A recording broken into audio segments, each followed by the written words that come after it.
Right at the big T logo. Let's see if the Cats can get this punt off, though. Ratcliffe inside the 10 at the 9. A nice snap, and he'll get a good punt kick off over the head of Harris. Good kick. And it takes a Bearcat bounce down inside the 20-yard line. Don't down it. So it's down at the 20. What a punt. Why even touch that, though? Michael Bradley went down to touch it. It was still rolling a bit, but a game-changing punt by Colton Ratcliffe. The last time he punted, it was about a 20-yarder. That time he uncorked one. Back with he was inside the 10-yard line and corked that one all the way back to the 20 on the other side. My apologies for talking over you there. Yeah, no reason to touch that ball. Just let it sit and run a few more seconds. The clock needs to be your friend, but man, what a time to pick up a stellar punt, and they do it. I thought a punt was only going to give Tazewell the ball back at midfield. Instead, they're going to have it all the way down at their 20-yard line. That ball hit the ground at about the 34, but rolled another 14 yards back to inside the 20, right at the 20-yard line is where they'll mark it. And they will come back out with Jameer Harris, 4:05 on the clock. Jameer, the quarterback, is into the ball game, the sophomore quarterback. 1,078 yards passing last year and 11 touchdowns. They'll keep it on the ground to start with an option pitch to the right side. Josiah Jordan trying to get loose, but a great tackle out in space out on the edge as Jordan goes down awkwardly, sliding almost feet first like he's going into second base. That's a little wrinkle we haven't seen yet tonight out of the Tazewell offense. Picks up good yardage for him. He gets them around 6 yards. It'll bring up 2nd down and 4. Tazewell still with 2 timeouts remaining as the clock rolls down to about 3.5 minutes remaining in the ballgame. They still trail by 7. Ball's at the 26-yard line for the Bulldogs. 3:30 to go. Cats lead by a score, 37-30. They'll pitch it out again, another wide pitch, but the Bearcats are there. A nice tackle to come up and clean it up. Aaron Rose coming in. Slow to get up is Josiah Jordan, but he's touched the ball seemingly every play since about the second quarter. So he's either been the quarterback or on that read option. He's at least taken the snap to give to Harris. And Jameer Blevins calling for the play here. It's 3rd down and 5. That was a loss of 2, and the tackle made by Aaron Rose. Excellent coverage by Aaron Rose. He just shot right up in there. He read that one all the way. Tazewell giving a whole lot of different looks here on offense. Interesting. You never know what they're going with now. It looks like Blevins is going to be in the – nope, now he's going to have a halfback back there. They have a sort of a fullback in the backfield with him. That's Jaden Taylor, or Cam Taylor, that is, a junior. And so drop back to pass. Harris is dropped inside the 20. A flag down, and it's going to be a face mask. Sean Watkins with the It's going to be a face mask on the Cats, I believe. As they got to him, Bearcats holding their helmets on their head may have just given second life to the Bulldogs here. That was a sack that would have brought up 4th down and close to 20. It is a face mask. Just waiting on the call. Wonder who it was. Had to be one of the interior guys who came up to make that sack. A face mask, it'll go as an automatic 1st down. So the penalty will go on 10th penalty of the night at Virginia High, and it seems like every one of them has come at the most inopportune time. 35-yard line, and it's 1st and 10 Tazewell. That would have brought up 4th down and around 20. Instead, it's 1st down Tazewell. They hold the ball. The clock running here, 2:42 to go in the ball game, trailing by 7 to Virginia High. They'll put a man in motion. That is Jaden Taylor.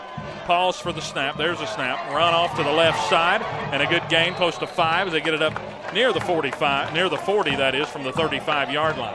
So the 40-yard line here is we're in pressure time. Tazewell seemingly in no hurry, though. 2:22 on the clock. Tazewell still got 2 timeouts left.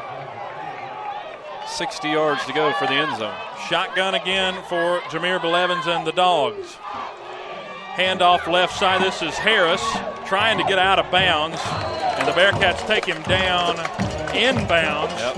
As Coach Harris was trying to get the ref to signal he was out of bounds, but in the process, if a guy's escorting you out of bounds and he's got you pretty well wrapped up, they're going to leave that clock running. Well, they're going to get a timeout for a measurement anyways. So it's 3rd down and short as we stand. Nope, now they're going to say he got the 1st down. That's a close one with no measurement. So it's 1st down. But it may be advantage Virginia High that they go ahead and give it to them because the clock keeps running. You know, if we'd have had an official timeout there for now they're going to have to reset. An official timeout. They're going to have to discuss. Why don't you measure that in that situation? What are you doing? I don't know. Now they're going to call for. Now they're going to reset and say it's still 3rd down. he was short by that much, and now they're just going to. So now they're going to have to put the chains back. They're going to move the football back about a half a yard here for third down. Of course, I'm not going to complain, but why not measure it? If you thought it was short, why just they moved the chains? Like if there's any question. Well, how do we even know where to? How do you know where the ball was? That's the question.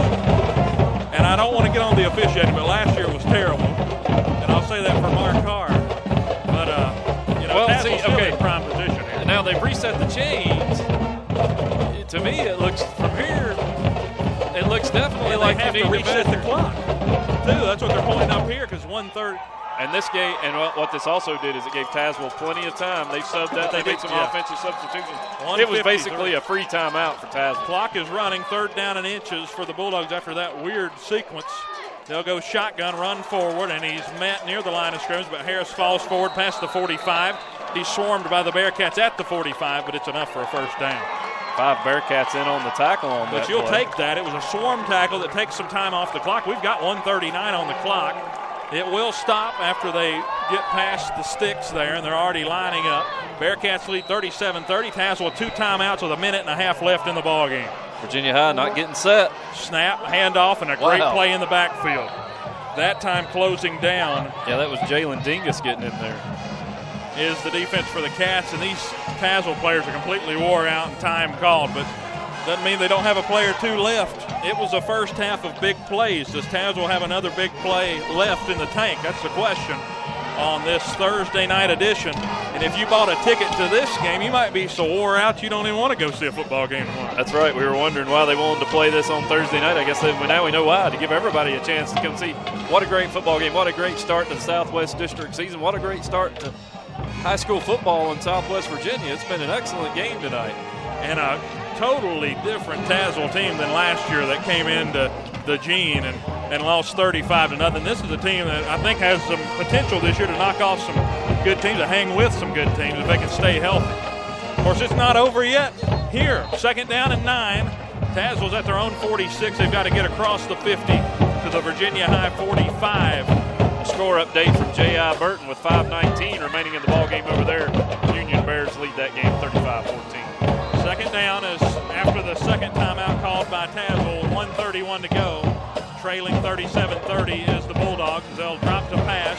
Going downfield deep, incomplete, intercepted. Off the deflection, Torian Beazell down to the 26-yard line, and the Bearcats will take over on the pick.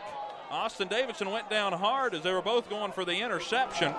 Beazell gets the interception, and it's Bearcat football on the 26-yard line. What a play by Torian. What an unusual play call there by Tazewell. Experience. I know 2nd down and 9. They were getting it going on the ground. They had to pass eventually. I mean, they threw that ball into triple coverage. It bounced off 3 Bearcats before Beazell finally pulled it down. So Beazell with the interception, and that is the first Tazewell. That'll be their second turnover of the game. That's right.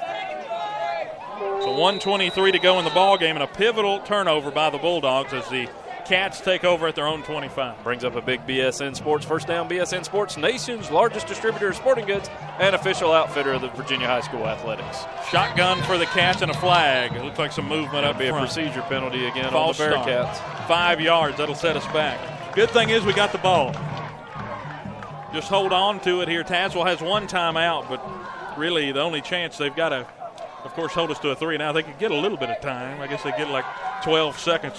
Well, I would be all for not giving them the ball back at all. Yeah, I would too, especially the way this game is. It'd be nice to pick up at least 1 first down here, force them into using that timeout. What a game it's been. Again, brought to you by Sesco Insurance Group. As first down at 15, Bearcats at the 15-yard line. Wall ran into there by Michael Bradley. Actually, Aaron Rose runs in. And I don't believe for a gain of anything. It's still 2nd down at 15. 1 minute and 7 seconds on the clock. Tazewell will keep that time out in their pocket. I've had my share of snare drum for the night, haven't you? Probably no advantage to them taking it right here. Virginia High going to run this clock all the way down. 5 showing, now 4 on the play clock. 46 seconds on the game clock. They'll hand off up the middle. This is Rose. that timeout. So at the 41-second mark here in the fourth quarter, Tazewell burns their last time out. They trail 37-30 with 41 seconds. So you got one more play the Cats do, and then, of course, if this play is drawn out by any instance, the Cats can almost take it home. So the timeout with 41 seconds goes as a loss of one. As again, 41 seconds. You got a 25-second game clock. You run a play, maybe 4 to 5 seconds, maybe longer, but still they have a chance to get the ball back. Right. Yeah, they're not going to have much time to do anything with it. So you gotta not certainly not do anything stupid here. Of course, don't take another offensive penalty or a whole big loss of yardage. Yeah, or bad snap. We've seen a couple of those tonight. And here's where you take the read. You take the read option and say, no, we're going to hand it off to Aaron Roser. You're going to keep it. Most likely give it to Aaron because last year. I almost wonder if this is a situation where you might come up under center. Just take a knee. Yeah, maybe. Because you're third down and 17. They're going to come out in their normal formation, though, it looks like. Of course, we're not going to go under center. We just don't practice that. As Johnny Delaney will be in this formation. Michael Bradley with him. As they'll hand it off to the freshman off around the left side, trying to get the seal block. Delaney's tossed down. A short gain of maybe 3. And the Bearcats will have to punt it away. There's about a 6-second differential once they fire up. They haven't fired up the game clock yet. Well, they still got to wait till they get the balls set. So it's over then. It's over, yep. Virginia High can just let this clock run out. No need to snap it. The Bearcats are going to be able to run off the field. And Coach Christ, actually they're going to stay out there till the final whistle goes. What a first game of the season we've had here from Tazewell. As the Bearcats are going to win tonight's game. They're not even going to need to snap the football here on 4th down, and we're going to get out of Tazewell with a win. I'm going to say that, putting it lightly, because we're going to sneak out of here with a win. An upset-minded team on a Thursday night kickoff game. You mentioned the word trap on the way here, and I believe we found our way into a trap tonight. Oh, yeah, it was definitely a trap game. It was set up prime to Tazewell to try to knock off Virginia. We knew Tazewell would be better, though. We're not surprised by this at all. We knew they would be a little bit better team than they were last year, and they gave the Bearcats certainly all they wanted. Difference in the game was, a couple of turnovers there. But Virginia High, great win. Great win. Let's not take anything away. One of the reasons Tazewell was able to stay in this game, a few mistakes, like I said, some penalties at some inopportune times by the Bearcats. But other than that, it was pretty much a good game. Bearcat offense clicking at times. Bearcat defense stepping up when it had to. Virginia High gets the win. We moved to 1-0 overall, 1-0 in the Southwest District. Let's head home next week and take on Battle. Yeah, good Thursday night edition of Bearcat football. A totally different team, though, from first half to second half. I believe we kind of wore ourselves out in that first half fighting the heat and the sun. I'd say we've had about a 15-degree drop in the temperature from the start of tonight's game to where we are now, as the Bearcats will get away with a 37-30 win over Tazewell. Tazewell outscored the Cats in 2 of the last 3 quarters. They've got nothing to hang their head about what Coach Harris has done here, coming off a 3-7 year. The way they played tonight, 2 good teams that I think can make an impact on the district. Oh, yeah, excellent game by Tazewell again. We're very, I think we actually talked about it a little bit in some of our pregame preparation. We weren't really sure what Tazewell might come out here and do tonight. And I think they brought some surprises. Virginia High wasn't quite ready for some of the stuff they did on that, and that's the kind of things that scare you. And it was the stuff from last year that got Virginia High ahead. The punt return touchdown, or a kick return touchdown. We had a pick six, a defensive touchdown, and some big plays offensively for the Bearcats. Again, we have our Cisco Insurance Group post-game show coming up in just a moment. We'll give you some more of our initial thoughts, have the game summary with a score recap, then we'll name our Eastman Credit Union Player of the Game when we get back here on Bearcat Radio. Again, brought to you by Cisco Insurance Group. Cats win 37-30 in week 1 against Tazewell and dodge an upset-minded Bulldog team. A tough win here tonight. Adopting a new pet is a rewarding experience. And Shelter Pets makes super pets. Your new best friend will steal your heart, bring you happiness, and enrich your life for years to come. You can make a difference in the life of an animal. Adopt and bring home a Shelter Pet today. To find out more, visit theshelterpetproject.org. This message has been brought to you by the Humane